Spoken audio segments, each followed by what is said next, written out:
Rismon ini udah gak heran kita ngomong besar.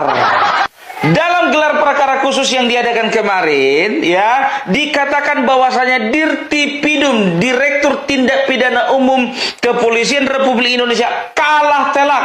Siapa yang menyatakan itu? Rismon Sianipar. Kata Rismon, saya habis kuliti mereka. Dirtipidum seolah-olah melihat kepada saya, seolah-olah ingin mengatakan, udahlah bang, ampunlah bang, jangan kuliti terus bang. Berani dia ngomong kayak gitu.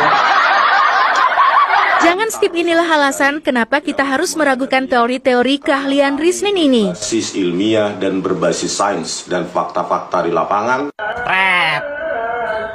Berbasis fakta-fakta di lapangan, berbasis ilmiah.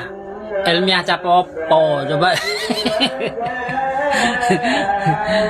Kalau saya sih terus terang udah gak percaya sama keahlian Anda itu, sudah gak percaya. Dari lulusan Anda aja saya udah gak percaya juga. Kenapa saya gak percaya? Nih coba disimak video berikut ini. Sehingga palsu. Satu lagi saya tanya, skripsi Pak Jokowi palsu? Palsu. Oke. Kontroversi tudingan serius. Rismon dengan sangat yakin lembar pengesahan skripsi Jokowi palsu, karena hasil cetakannya menggunakan word processor Windows dengan huruf Times New Roman yang tidak sesuai pada tahun 1985. Kita coba analisa sederhana menggunakan garis acuan apakah tulisannya lurus atau bergelombang.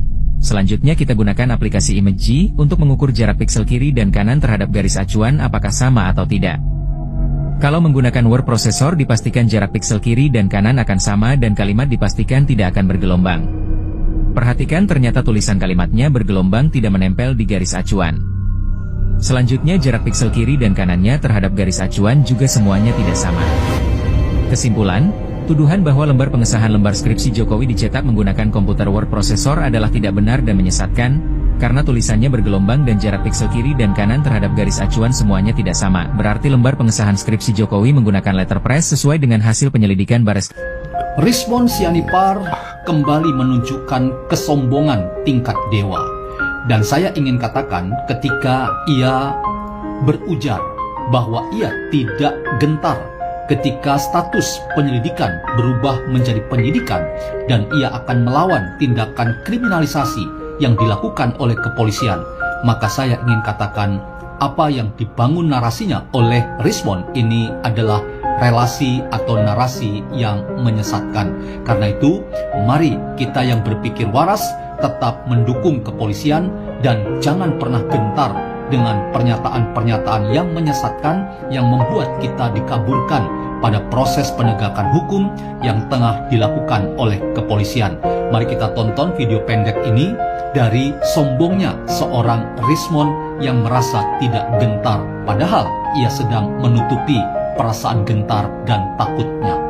kami tidak gentar sama sekali ya untuk menghadapinya. Anggapan dari saya ya terkait dinaikkannya penyelidikan menjadi penyidikan atas 4 laporan yang ditujukan kepada kami ya. Kami tidak gentar sama sekali ya untuk menghadapinya karena kami berbasis ilmiah dan berbasis sains dan fakta-fakta di lapangan, sehingga kami akan lawan ya segala bentuk kriminalisasi terhadap kami. Dan pada saat gelar perkara khusus tanggal 9 hari Rabu ya 9 Juli 2025 ya, kami telah memaparkan segala kajian ilmiah kami dan tidak ada bantahan sama sekali dari pihak Bareskrim maupun Dirtipidum ya, tidak ada Teman-teman, potongan video ini menurut saya ada satu kekurangan dari Bang Rismon Sianipar. Ia selalu mengatakan kami tidak bisa dikriminalisasi karena tugas kami itu berbasis pada ilmu pengetahuan atau keilmiahan. Ingat Bang Rismon, ilmu pengetahuan itu punya etika akademik dan salah satu etika akademik itu adalah kerendahan hati akademik. Dan ini terkait dengan antropologi pengetahuan, bahwa apapun yang kita ketahui karena berbasis pada pengetahuan dari sisi manusia, maka selalu terbuka untuk salah. Jadi jangan pernah merasa benar sendiri lalu Anda mengatakan orang lain salah, termasuk ketika Anda membangun argumen bahwa polisi telah mengkriminalisasi Anda. Dalam konteks ini, Anda bisa dikategorikan menyesatkan ilmu pengetahuan.